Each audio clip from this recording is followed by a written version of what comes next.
Welcome to the pod. Celebrate good times. Come Come on. on. Yeah, Spence, you got your drink, baby? I do. This is for 1 year. 1 year of the Chris Mathis podcast with my co-host Spencer Mathis, and that's crazy because I think before we even officially aired our first episode, October 6th, 2021, we talked about it for a long time, at least 2 or 3 months, to where I was talking about, hey, we're going to start a podcast sometime. And it took me a little bit longer than I wanted to. I eventually did, and I've loved every minute of it. It's been cool because since my move, especially, it's like a guaranteed time a week that Spence and I for sure have to talk. He's the worst texter in the world. I text him some very cool motivational stuff, some good songs. This dude does not text me back, but he'll go on Twitter DM and send me back 50 memes and reply to my tweets. So, again, just 1 year of the Chris Mathis podcast. It's been a lot of fun. A lot has happened for both of us in this past year. So many awesome guests. We'll talk about the guests we've had for Talk to Him Tuesday over the last 365 days. As of today, the airing of this podcast on Thursday night. Spencer's got a really cool gig there at Young Harris College in his senior year, also calling some high school football games for the Union County Panthers up there in North Georgia, too. I moved to Tampa. I worked for iHeartMedia Tampa Bay since then. I've talked to Tom Brady since then. I'm now a Bucs reporter for 953 WDAE as well. I go to all the Bucs home games. Just a lot has happened over the last year. And I don't know if it's definitely coincidental. As soon as we started the podcast, like a month, 2 months later, a lot of things just rolled with us. Spence, how do you feel about the last year of the podcast? And I know at first we talked about, hey, one day we're going to do this, but then to have all of the guests that we've had on the show, and we'll talk about those guests here in a moment. How cool has this been for you, to be able to see this from our first episode to now? We've completely grown, and our production has gotten a lot better than when we first started a year ago. Yeah, I feel like we're in like a time capsule or something. I just don't know what to do with my hands. Anytime I get on camera, I really don't know what to do with my hands. But if we were to look at this a year ago, we'd both be pretty excited about what happened. But I really just don't know what to do with my hands at the moment. But You can put put those down. time. I can put them down. Yeah, you can put them down. Are you sure? Yeah, the camera's on. You can just, yeah. There you go. I still see there you go. It's down. So in the past year, we've done 3, 6, 9, 10, 11 Talk to Him Tuesdays in the past year. So that's one a month, almost one a month. We're going to do a little bit better here in 2023. We had Joe Mancuso twice. Also today, October 6th, is his birthday. Shout out to my guy, Joe Mancuso. Happy birthday. I texted him earlier this morning, wished him a happy birthday. And he texted me back something along the lines of, well, pull the text right quick. He said, "Thank you, my guy. Don't worry. The years will catch up to you too," because I told him, hey, man, happy birthday, old man. And then I told him after he said that, I'm on the TB12 method because I live in Tampa now. So he said on our podcast a few months ago that he follows Aaron Rodgers, as kind of idolizes his game and his style of play. But again, Joe Mancuso, a great friend of mine, went to high school together there at Union County High School.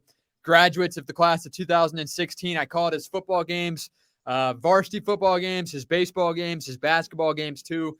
Became good friends throughout the years and have followed each other in our career journey as well. He's trying to play pro football. I was just playing in the Canadian Football League. We had Corey Crouch, digital creator, who does a fantastic job for us. He collaborates with us nearly on a monthly basis, especially with our Talk to Him Tuesday guests. For example, here's something that he did for us this past week.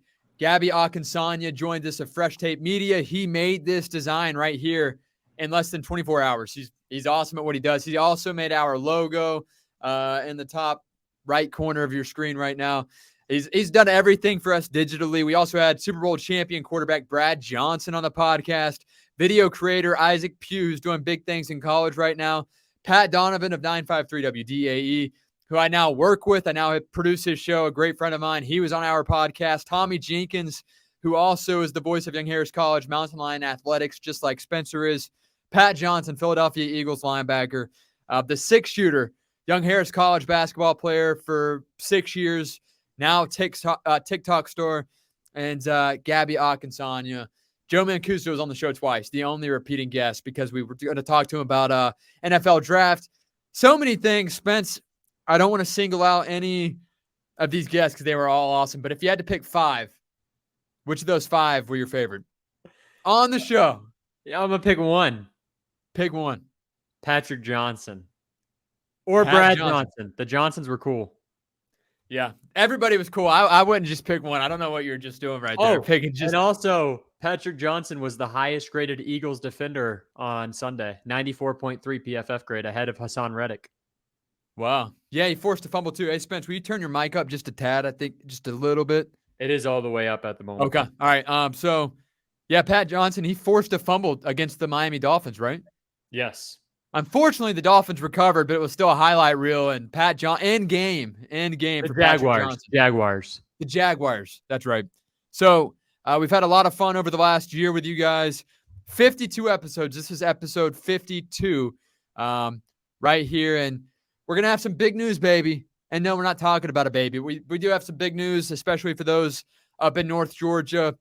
And a local celebrity, if you will. He's had his name posted all over town right now in terms of completing the Appalachian Trail at United Community Bank. He's had his name up on the digital screen celebrating what he did. We'll get into that momentarily, but we have to talk some football as we get set for Thursday Night Football here tonight. And, of course, our picks brought to you by Information on Demand, as they do each and every week. Information on Demand. Great people over there. Call them 855-914-4636. Talk to them Tuesday. The podcast is brought to you by Information on Demand. Whether you need criminal background checks, drug screenings, E-Verify, academic accreditations, or other screening services, they've got you covered. And you can rest easy knowing a highly trained search team will get you the information in just 8 hours or less. That's right, 8 hours or less, whether you're in Oregon, you're in Florida like me, you're in Blairsville, Georgia like Spencer, Virginia, wherever. And the United States, Information on Demand will take care of you, and you'll be able to rest easy knowing a highly trained search team is getting you that information. Information on Demand, they're fast, accurate, reliable, affordable background screening services. Give them a call today, 855-914-4636, or you can visit them online at informationondemand.net, 855-914-4636. And with that, we get into our NFL picks, starting off with tonight's game. The Indianapolis Colts will travel to Denver to take on the Denver Broncos. The Broncos, a 3.5-point favorite at home in this game on Thursday night. Spence, take it away.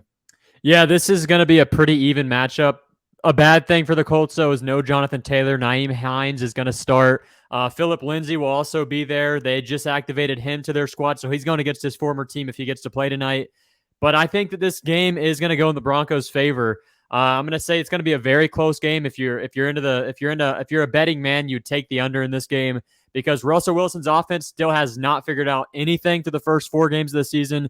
And then you look at the Colts, they haven't done anything. Even whenever Jonathan Taylor was healthy. Last week, Jonathan Taylor ran for like 40 yards on 20-something carries. So the Colts are kind of dead right now. And I think that the Broncos get something going with Russell Wilson tonight. So I'm going to say Broncos by 4. I'm going to go on the flip side. I think Matt Ryan gets things rolling. The guy has 5 touchdown passes, 5 interceptions on the year. His first year with the Colts. I know it's on the road. It's in Denver against a very highly touted Russell Wilson-led Denver Broncos football team, but they've been a letdown to me this year, 2-2. The Colts 1-2-1 here on the year. I think the Colts prevail. I'm going to take the Colts in this one based on that 3.5-point favorite directed towards the Denver Broncos. Now for Sunday's games, we'll lead off with the Buccaneers. Sunday, 1 o'clock kickoff. The Buccaneers will host the Atlanta Falcons. 1 o'clock kickoff. The Buccaneers are 10-point favorites in this game. I checked earlier this afternoon. It was 8.5-point favorites. The Bucs have gone up and now 10-point favorites against the Falcons. They've lost 2 consecutive games at home, Spence, to the Chiefs, the Packers. What do you think about this game? Yeah, I think that doesn't bode well for the Falcons. That may mean that Kyle Pitts isn't there on Sunday because for the spread to change 1.5 points in favor of the Buccaneers, who are just not rolling right now on either side of the ball over the last 2 weeks. The Packers game was a letdown for the Bucs. The defense played great. The offense was trash. And then last week against the Chiefs, the Bucs offense was good. The defense was bad. So they really haven't got everything figured out yet. But I think the 10.5 spread is too much in favor of the Bucs. So I'm going to say that the Bucs win this game, but they're not going to win by 10.5 because we've seen the Falcons. They've played against the Rams very close. They almost beat the Saints. They should have beat the Saints. They could easily be 3-1 on the season. Instead, they're 2-2, which is the same record as the Bucs. So for the Vegas spread makers to put the Bucs as 10-point favorites is a bit crazy. So I don't think that it's going to be a 10-point game. I think Bucs are going to win this one by 7. Earlier this week on the Pat and Aaron Show here at 953 WDAE, we were actually joined by Hugh Douglas, who played in the NFL. He was also and currently is still a part of 929, the game in Atlanta, to talk about this matchup between the Buccaneers and the Falcons. And Hugh Douglas said, I don't think that Mariota is comfortable taking those kinds of chances that are required to win a football game like this one. And he said, keep the ball out of Mariota's hands, and that's how you're going to win this game. And I'm kind of paraphrasing there, but that's really what he got at. And I think the Buccaneers, 10-point favorite in this game. I'm going to say they dominate. I think they win by 14, 17 points, somewhere in there. I think Tom Brady gets back in the groove of things. Not that he's been really off, but he has something to prove this week with all the news regarding he and his wife, Giselle. Maybe Julio Jones will have a big game this week against the Atlanta Falcons. I'm not too sure. I changed my pick. I'm going to say Bucs by 40. This is divorced Tom Brady. He is absolutely struggling on and off the field right now, but he's struggling way more off the field than he is on the field. And I think that off the field struggle is going to come to an end, and Brady's going to bring all that onto the field. He's going to bring all of his hatred towards the Atlanta Falcons, a team that he's 10-0 all time against, including the Super Bowl. So I got Bucs by 40 now. I've got Bucs by 40. Yeah, I think the Bucs kill that 10-point spread. And the Falcons have done a pretty good job, as you said, with their record here through the first 4 weeks of the year. I would have never thought they won that many games through the first 4 weeks, especially with a new quarterback in Marcus Mariota, a loss of their running back situation last year. Davis is gone, but their new running backs they're pretty decent. They're not bad whatsoever. So I'm excited for this game on Sunday. I'll definitely be there. The Green Bay Packers will take on, I can't even say host. They're going to take on the New York Giants. Both teams 3-1. It's in London, 9:30 a.m. kickoff on Sunday. The Packers are an 8-point favorite in this game on Sunday in London. Who's considered the home team in this game? Are they taking a game away from the Packers, or are they taking a game away from the Giants? From the Packers. Okay, so the Packers 8.5-point favorites. They're going to beat the Giants by more than that because they're going to be so pissed off that they took a game away from Lambeau Field, the best home field advantage in the entire league. They got their game taken away for them. So I'm going to say Packers by 14 points in this game, and I think that this is the first time Green Bay has ever played overseas. They're the only team in the NFL that's never played in London. This is their first game. I think they're going to show those crooked teeth guys in London that they came to play. You know, Aaron Rodgers, he had some crazy hair. I think he kind of trimmed it. It looks even crazier now, but and you watch the Pat McAfee show more than I do. What's his hair situation looking like right now? It's more slick back right now. He's still got the long hair, like in the back, but in the front, he's got kind of like trimmed up hair. So he's got a nice business look in the front, but he also puts the back in a little bit of a bun, so you can't see it. But so if he was to be an animal, like if he was to look like an animal, he'd be like woo, werewolves in London. Aaron Rodgers will dominate this game on Sunday. I thought you were going to say beaver, but yes. No, I'm going to take Aaron Rodgers and the Packers with that 8-point favoritism on Sunday. Now, the New England Patriots, they'll host the Detroit Lions. The Lions come into this game 1-3 on the year. The Patriots 1-3 on the year. The Patriots are a 3.5-point favorite, actually 3-point favorite here at home against the Lions. Who do you got, Spence, and why? Mac Jones is day-to-day. We're going to release the injury report later today. We'll see how he's doing. We're on to Detroit. Yeah, I don't know. I don't know if Mac Jones is going to be able to go because Bill Belichick has been very, very vague on Mac Jones and Brian Hoyer. So we may see that rookie once more. I completely forgot his name, but he had a very good game against the Packers at Lambeau Field in his first ever start. But I think if he's starting this game, I've got MCDC's Lions, even though DeAndre Swift and Amon-Ra St. Brown still haven't practiced this week. So it's not looking good for those two. But the Lions, even last week, without both of those guys, put up 40-something points against Seattle. So the Lions have a good offense somehow, but their defense is just the worst in the league. So I don't know. I don't think the Patriots offense is very good either, though. So I think the Lions can outscore the Patriots in this game. I'm going to say Lions by 10. Even with DeAndre Swift being a question mark right now. Yeah, Jamal Williams is a very good backup from the Packers. I just don't buy into what Bill Belichick has going on right now in New England. It's been a letdown over the past 2 years, really. And last year you give credit and I kind of gave him a little bit of leeway, going on 3 years since Tom Brady left. But I give a little bit of leisure or leeway here just with the fact that Mac Jones was a rookie last season. So I kind of gave him the benefit of the doubt here and there. But I'm going to take the Lions on the road in this one against the New England Patriots. The Buffalo Bills, 14-point favorites over the Pittsburgh Steelers at home on Sunday. This is the largest deficit that the Steelers have ever come into a game with since 1970. 14 points underdogs in this game on Sunday. Who do you got, Spence? Buffalo at home? This is since at least 1970 because it's since the merger happened in 1970. So this could be the first time ever. We just don't really know because we don't have the records for it. But I think that for Mike Tomlin, that's bulletin board material. And I'm sure the entire week of practice, he's been showing that, hey, we are supposed to be down. We're supposed to be winning 14-0 in this game whenever the clock hits the first second off the clock. And we're somehow still going to lose. That's what Vegas is saying. But I think Kenny Pickett, I mean, granted, he had 3 interceptions in his first start. 2 of those really were just jump balls to Chase Claypool, who is one of the worst 6'4" receivers I think I've ever seen. He's regressed every single year in this league, but I don't think that it's going to be a 14-point game. I think Kenny Pickett's going to have a pretty good game because they have to tighten up because they've got a tough stretch of games. They play the Bills, then they play the Bucs, and then they play the Chiefs. So they've got some struggle bus games coming up, and they're going to need to get on course here. This is the first time that Kenny Pickett has got to be the starter in practice for an entire week. I think Pickett is a lot better than Mitch Trubisky, and I think this game's going to be within 10 points. But I still think the Bills are going to win this game.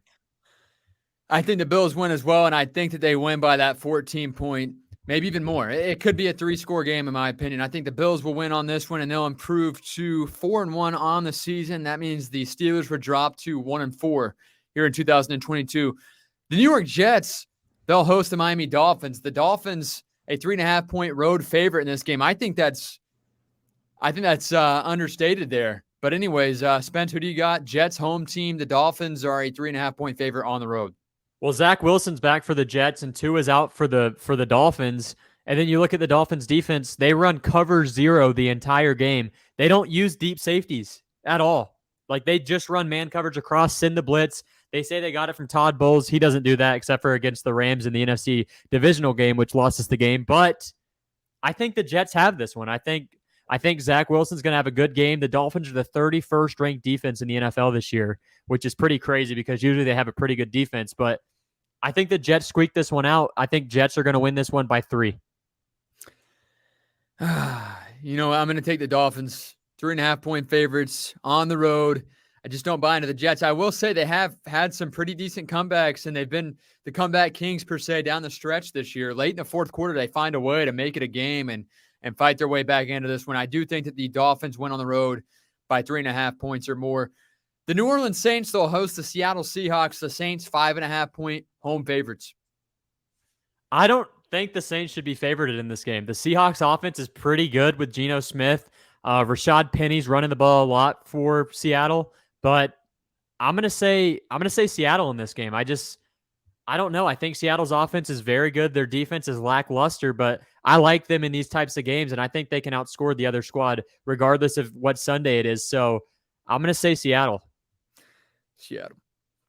I'm going to go with Seattle as well. Jameis Winston's status is kind of up in the air heading into this game. I've got Seattle on the road. Is Alvin Kamara playing? That's going to play a big part. Probably not. I know he's questionable earlier in the week. I don't know if he's officially been he hasn't been ruled out. He's questionable heading into Thursday night. Yeah, so I think I've got the Saints losing this game. Andy Dalton or Jameis Winston. Jameis Winston with a bad back right now is about the same as Andy Dalton. So I think the Saints lose this game by 3. The Jacksonville Jaguars will host the Houston Texans on Sunday. Jaguars a 7-point favorite, and this one at home. That one should be a much bigger spread. The Jaguars are a good team. They've got a good defense. Trevor Lawrence is having a pretty good season, so to only give them 7 points as the favorite in this game, I think the Jaguars win this one by maybe 2 touchdowns. The Texans' offense with Davis Mills is probably the worst in the league. I don't know if you've got to see it. They've got Damian Pierce. He's a pretty good rookie running back for them, but other than that, they don't have anything going for them. Their offensive line is trash. Long neck Davis Mills isn't doing good in his second season. They've got Brandon Cooks, but I just don't think Davis Mills can really throw the deep ball. So I think the Texans are going to lose by 14 to the Jaguars. Yeah, you talk about Trevor Lawrence, 8 touchdowns, just 2 interceptions here. First year as a real head coach. Yeah, and you look at last week, they played the Eagles very well in the first half. In the second half, their offense kind of struggled, but I think that they were pretty neck and neck with the best team in the NFL right now, which is the Philadelphia Eagles, through the first month of the season. So I think the Jaguars are going to absolutely kill the Texans, and this one might be the biggest point differential in terms of who wins this one. I think the Jaguars have it by at least 14. Trevor Lawrence's quarterback rating this season is as close to 100 as it gets without being 100. 99.9 for Trevor Lawrence. Not bad in year 2 for the sophomore quarterback here with the Jacksonville Jaguars. I think the Jaguars do win by at least a touchdown, if not more, at home against the Houston Texans, and they'll remain winless here heading into next week. The Washington Commanders, they'll host the Tennessee Titans 1 o'clock Sunday. Titans 2.5 point favorites on the road. This sounds like the most disgusting game of the season. Both these teams are complete letdowns. The worst part is people thought the Titans would maybe be at least a winning team like they were last year, even though they sucked. They somehow won 14 games last season. But you look at the Commanders and Carson Wentz, he's getting sacked like 7 times a game. And after 2.5 years, 3 years of seeing Carson Wentz get sacked so much, you kind of wonder if maybe he's holding on to the football too long, and it might not be the offensive line. And if you go back and watch all the sacks from that Eagles game, I think 4 or 5 of those were on Carson Wentz himself for just not throwing the ball away. He's running to the sidelines, and I don't think he knows he can throw the ball away. And that was one of the things with the Colts last year where people thought, why is this guy not just throwing the ball away? He'll be getting sacked by 3 players, and he'll throw a pick 6 in his own end zone. I just don't think Carson Wentz is the guy, so I think the Commies are going to lose this one probably by 7 points. Thing is, Washington, they have great receivers too. I mean, they have 3 really good receivers, and I really like their receiving core. I drafted Scary Terry so high in my fantasy league, and I didn't really weigh in the fact that Carson would struggle this bad. Yeah. I thought that maybe having some weapons, he would have a better year than he did last year, but no, I might have to ship off Scary Terry. And again, Washington, a 2.5 point home underdog. I think the Titans win by a touchdown or so. Minnesota Vikings, they'll host the Chicago Bears. The Vikings are 7.5 point favorites at home. Yeah, well, I think the only stat you have to look at before going into this game is that Cooper Kupp has more receptions than Justin Fields has completions on the season. So if I'm looking at that, I think to myself, hey, this Justin Fields guy through the first month of the season is probably the worst quarterback in the NFL. And you watch the games, they obviously don't trust him. He's throwing the ball 14 times a game on average. Like, that's not even completions, that's attempts. That's insane. I will say that first game, it was a monsoon, but since then, there's no excuse. The crazy thing is he threw more passes in that game than he did last week. Wow. So his QBR, 58.9. 58.7. 58.7? Yeah. To put this into perspective, I'm dyslexic sometimes. Tom Brady has 106 point something. So wow. That's a 50-point difference in QBR. Usually that runs, like at the end of the season, usually a person's QBR will be sitting right around 100, like if you're a top 15 quarterback. But being at 50, that's probably the worst in the league, maybe him or Davis Mills. But I think that this one's going to be a blowout. I think the Vikings are a good team. I mean, they've struggled in a couple of games, but they won last week in London against the Saints. I think they're going to put up way more against the Bears than what they did against the Saints. I think the Vikings win this one probably 34-14, and I think we're going to see a couple of gritties from Justin Jefferson. So Justin Fields is QBR 58.7. What do you think Davis Mills is? 61.4. 80.4. So that just tells you how bad Justin Fields is. Wow. Yeah. Wow. Owen Wilson. Wow. So I think I'm going to take the Vikings in this game too. I simply can't trust Justin Fields. He's just and they're saying there's some trust issues there within the building, and Justin Fields is upset with the team. And I get he didn't get drafted to a good team. He went to a team that's already moved on from their head coach since he was drafted.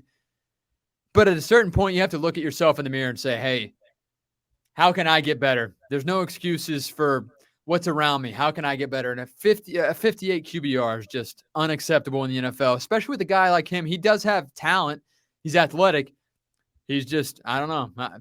And like you said a few weeks ago, I think you said you picture him being like 5'11". He's a tall quarterback. Yeah, 6'3", 240. Cut it out. Get that guy out of there. Put in Mike Glennon. Yeah, I used to love Mike Glennon. Glennon.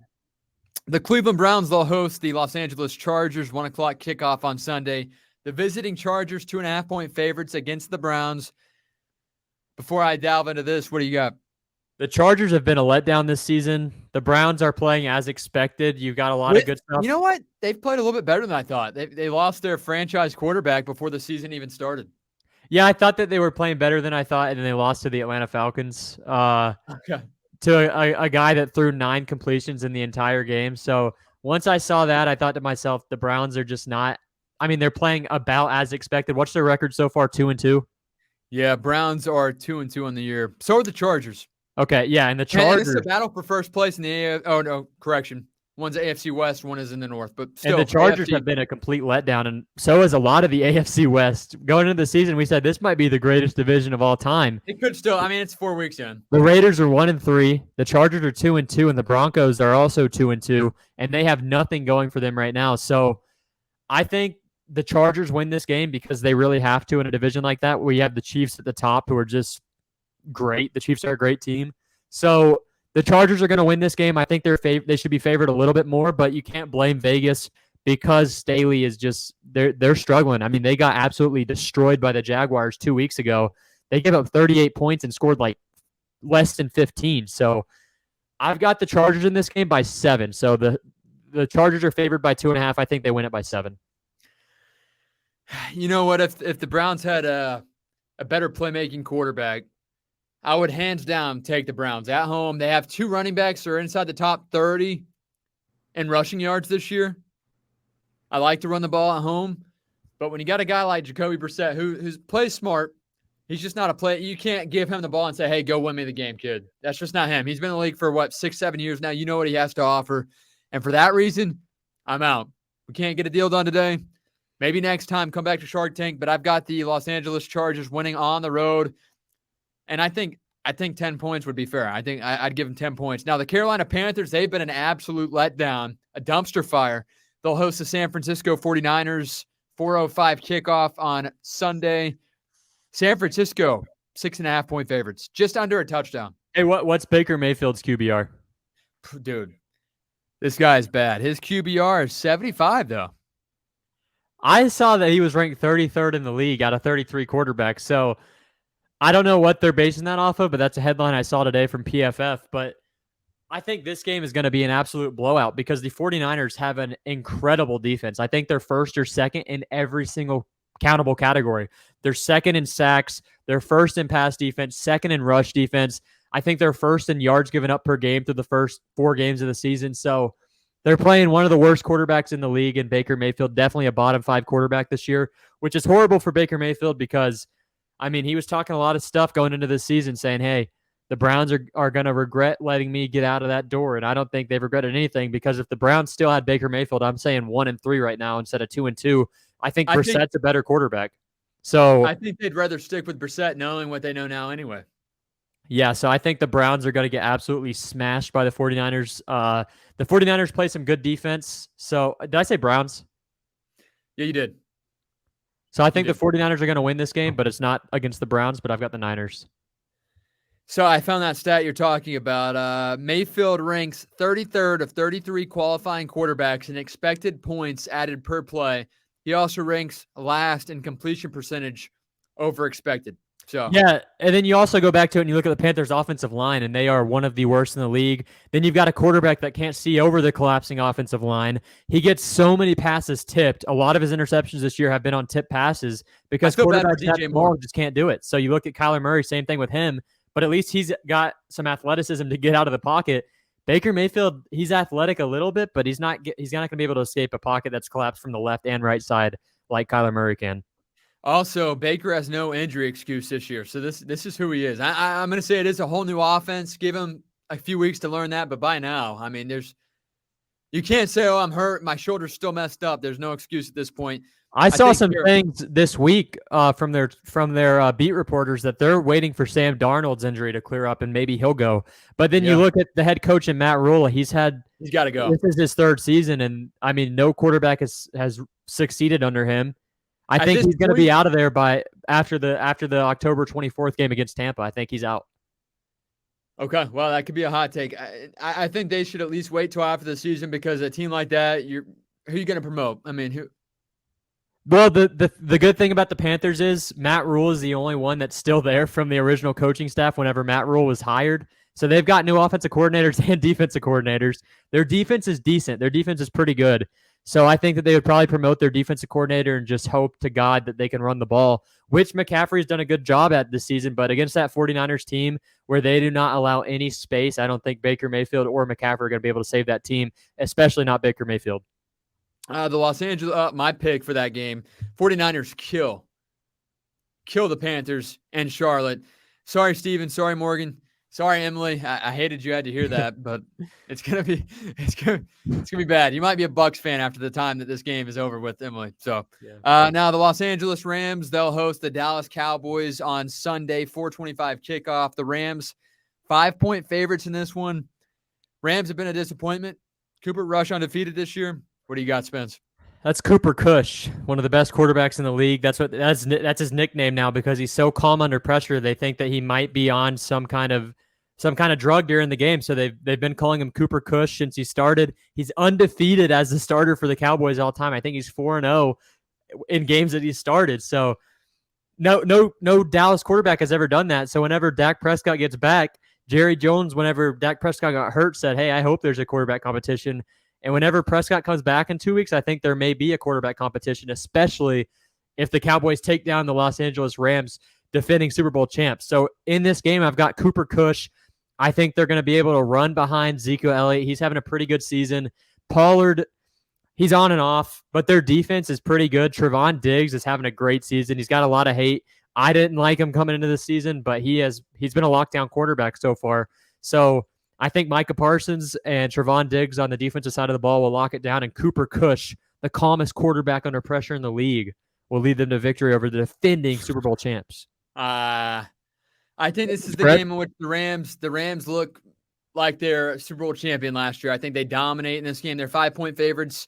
I think they win by at least 10 at home against the Dallas Cowboys. I think Blasphemy. Cooper Cush, as we called it, man, I think he falls apart in this one, and then there's no question that Dak Prescott is the guy, and he's the guy they paid money to anyway. So the crazy thing is Cooper Rush has 2 nicknames, Cooper Cush, and he's a new Red Rifle. They stripped that name away from Andy Dalton, gave it to him because he has a red head of hair, and he's on fire right now. He's 4-0 as the Cowboys starter all time, 3-0 this year.